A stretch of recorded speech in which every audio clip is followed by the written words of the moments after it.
আসসালামু আলাইকুম। দেখুন আমাদের টমেটোগুলো, এই যে মাশাআল্লাহ মাশাআল্লাহ, সুবহানাল্লাহ ওয়া বিহামদিহি, সুবহানাল্লাহ।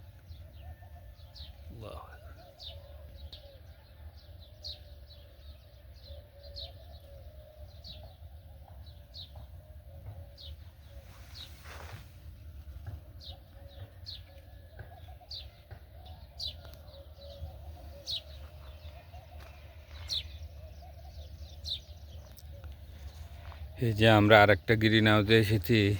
এই গ্রিন হাউসে দেখুন মাশাআল্লাহ মাশাআল্লাহ, টমেটোগুলো দেখুন। জি, এই যে দেখুন টমেটোগুলো অনেক প্রচুর টমেটো। আমরা পাতা কাটতে পারতেছি না এখানে, আমাদের সময় সংকটের কারণে যে আমরা পাতাগুলো কাটতে পারতেছি না। এখন এখানে পাতার ভিতরে অনেক প্রচুর টমেটো দেখুন।